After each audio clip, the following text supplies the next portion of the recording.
Welcome to the channel. Here we talk about dentistry, dental laboratory, prosthetics, everything related to this field. If you enjoy this type of content, consider subscribing, turning on notifications, leaving a comment below, liking the video, and sharing it with friends and colleagues who are also interested in this area. That's what fuels us to grow, produce more content, bring more information, and build a community that can truly make a difference in dentistry worldwide.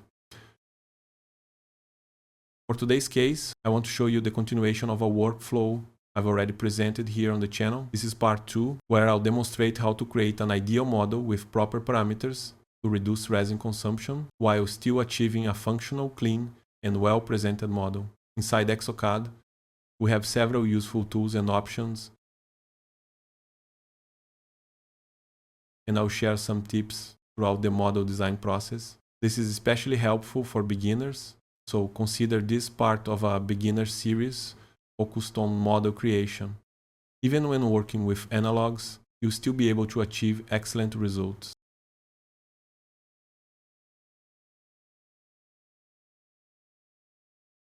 After the intro,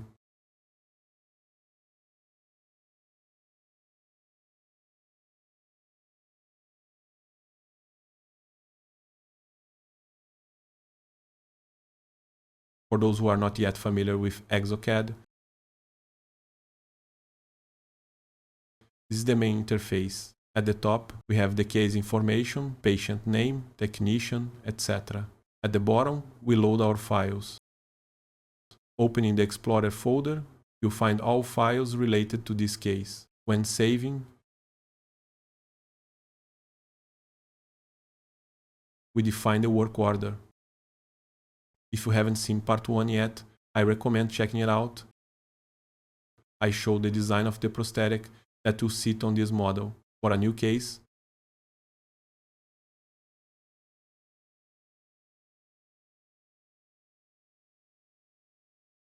you will start by setting up the work order. Select the tooth. Choose the restoration type, in this case, anatomic crown on implant screw retained prosthesis, or custom abutment. We keep scan selected, since the scan is already available. Then click Save. Make sure the antagonist is selected, so the software understands that an opposing model will be created. Now, we open Model Creator, which is a dedicated module for model design. Since I already designed the prosthetic before, I won't load the full scene, otherwise some steps would be skipped. Instead, I'll load only the scan data.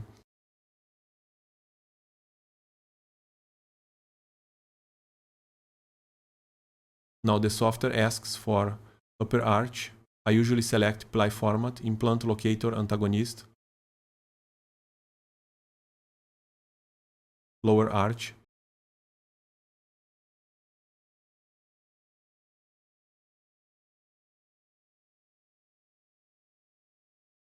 this is the first view of the mesh. Before alignment,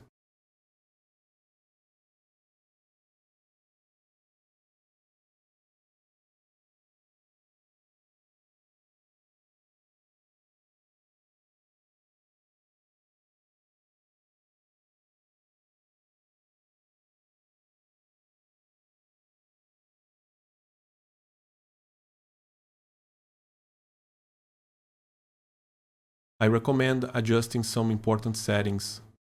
Go to the second option and disable Quick and select Cutout Dies. This is important because otherwise the software applies automatic parameters that may increase resin consumption unnecessarily. Now we define the model height. This will be the final height of the printed model. Using the slider, you can adjust it. If you are working with an analog, sometimes you need more height. In this case, we can reduce it slightly to save material.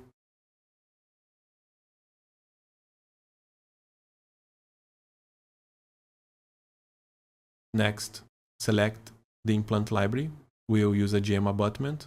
Always choose the official Neodent library with the R. Downloaded from their website. I've also made videos showing how to install libraries and even created custom ones for mini abutments.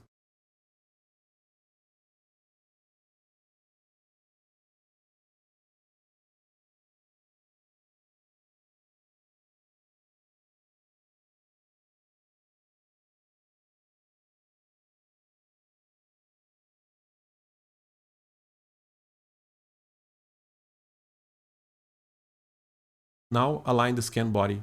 Adjust it carefully for the best fit. This improves accuracy automatically. Next step.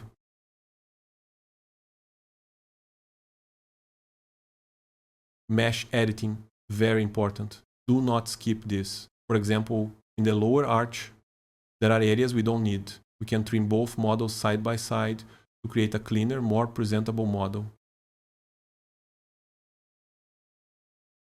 Delete unnecessary mesh areas. Then select Repair Cut Intersections. This improves the fit between arches and acts like a preliminary occlusal adjustment.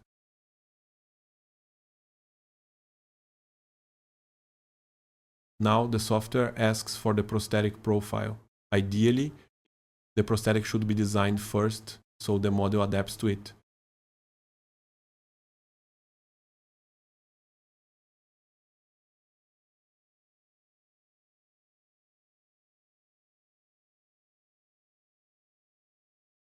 Since we don't have it loaded here,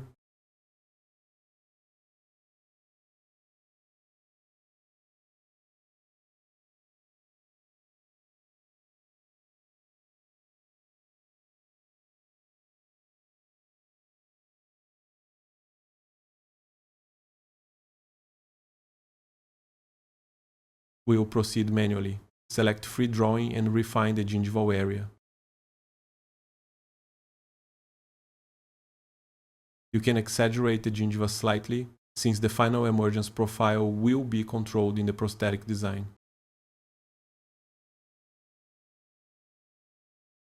The goal here is simply to avoid interference in the model. Next, Gingiva. Do not skip this step. Click on Gingiva and add artificial gingiva. This is especially useful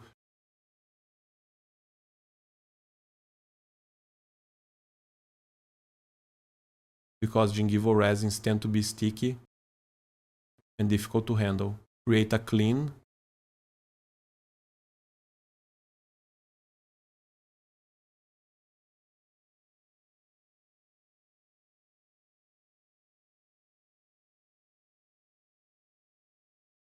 well-defined gingival contour without touching adjacent teeth.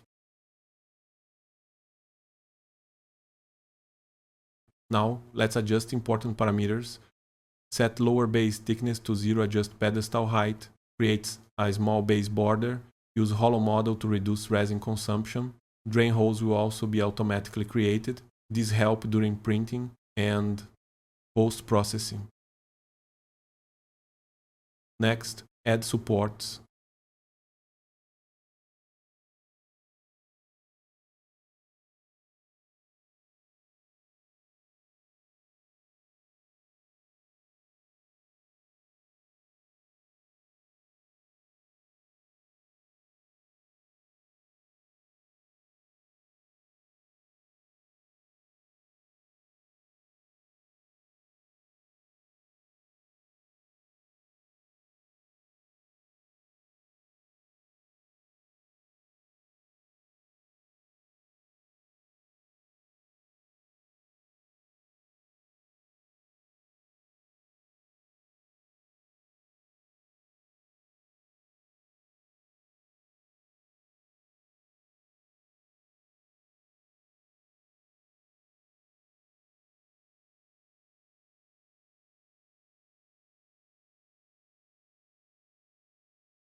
I recommend using internal stabilizers since we have palate and tongue space. Avoid unnecessary external supports to save resin.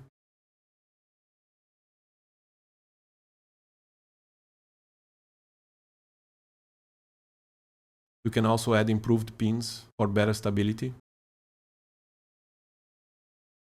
Finally, add text. Use embossed text,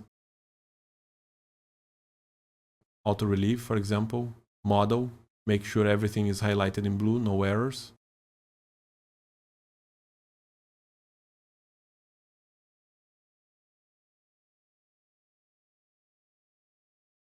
And now we have a complete model with Gingiva with analog stabilized optimized for printing low resin consumption. This is the workflow I use daily to create efficient, functional, and clean models. This was a longer lesson, but very valuable, especially for beginners. If this helped you, like the video, share it, leave your questions in the comments about resins. I already have a video on the channel covering different types. Today, we have many options available, and you can choose based on each case and customize your workflow. That's it for today. See you in the next video.